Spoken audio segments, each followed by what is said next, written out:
Congress party നേതാക്കളുടെ നെഞ്ചിൽ തീ കോരിയിട്ടാണ് കഴിഞ്ഞ ദിവസം കേരള ഹൈക്കോടതിയുടെ ഇടക്കാല വിധി വരുന്നത്. ഈ വിധിയിലെ ഏറ്റവും തന്ത്രപ്രധാനമായ കോടതി നിർദ്ദേശം ഏതാണ്ട് എല്ലാ മാധ്യമങ്ങളും മുക്കുന്ന തിരക്കിലാണ്. 2019 മുതലല്ല, അതിനു മുൻപ് കോൺഗ്രസ് ഭരണസമിതി തിരുവിതാംകൂർ ദേവസ്വം ഭരിച്ച കാലത്തെ തിരിമറികളും അന്വേഷണ പരിധിയിൽ ഉൾപ്പെടുത്താൻ ഹൈക്കോടതി SITക്ക് നിർദ്ദേശം നൽകി കഴിഞ്ഞു. അതായത് ഇനി വരും ദിവസങ്ങളിൽ പുറത്തു വരാൻ പോകുന്നത് കോൺഗ്രസ് എങ്ങനെ ശബരിമല കട്ടുമുടിച്ചു എന്ന ചരിത്രമാണ്. ഇടതുപക്ഷം അധികാരത്തിലേറിയ ശേഷം ആദ്യമായാണ് ഒരു ക്രമക്കേടിന്റെ വാർത്ത ശബരിമലയിൽ നിന്നോ ദേവസ്വം ബോർഡിൽ നിന്നോ ഉയരുന്നത്. എന്നാൽ അങ്ങനെ ആയിരുന്നില്ല കോൺഗ്രസ് ഭരണകാലം. കേവലം ശബരിമലയിൽ പ്രസാദമായി നൽകുന്ന അരവണയിൽ പോലും അഴിമതി നടന്ന ആ കാലം അത്ര പെട്ടെന്ന് മലയാളികൾക്ക് മറക്കാൻ കഴിയില്ല. മോശം ശർക്കര ഉപയോഗിച്ച് അരവണ നിർമ്മിച്ചതിനെ തുടർന്ന് 75,000 അരവണ ടിന്നുകളാണ് പൊട്ടിനശിച്ചത്. അരവണ നിർമ്മാണത്തിന് ഉപയോഗിച്ച ശർക്കര പരിശോധനയ്ക്കായി തിരുവനന്തപുരത്ത് അയക്കുകയും ഉപയോഗം നിരോധിക്കുകയും ചെയ്തു.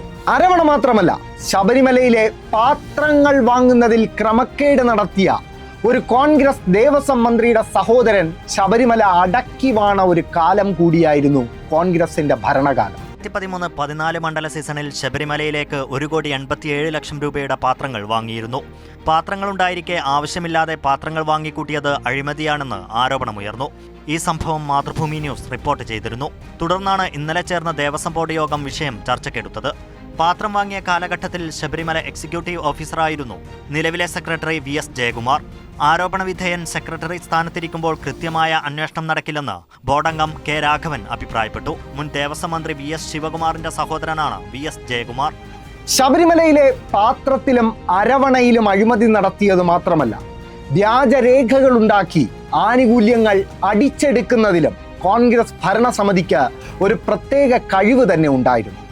തിരുവിതാംകൂർ ദേവസ്വം ബോർഡ് മുൻ പ്രസിഡന്റ് പ്രയാർ ഗോപാലകൃഷ്ണനും മുൻ അംഗം അജയ് തറയിലിനുമെതിരെ വിജിലൻസ് അന്വേഷണം.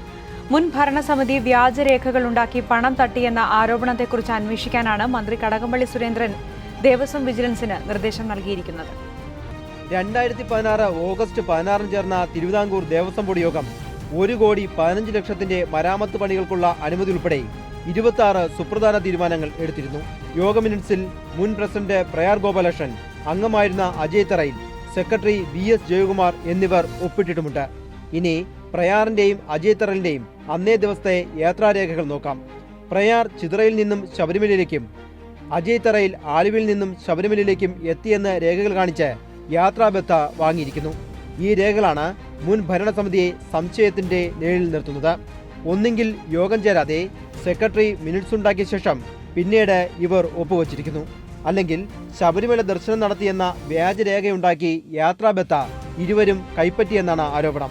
ഈ കണ്ട അഴിമതികൾ മൊത്തം ഒരു ഉളുപ്പുമില്ലാതെ നടത്തി ശബരിമലയെയും തിരുവിതാംകൂർ ദേവസ്വത്തെയും കട്ടുമുടിച്ച കോൺഗ്രസുകാർ തന്നെയാണ് ഇന്ന് തെരുവിൽ ശബരിമല സംരക്ഷണത്തിന് സമരം ചെയ്യുന്നത്.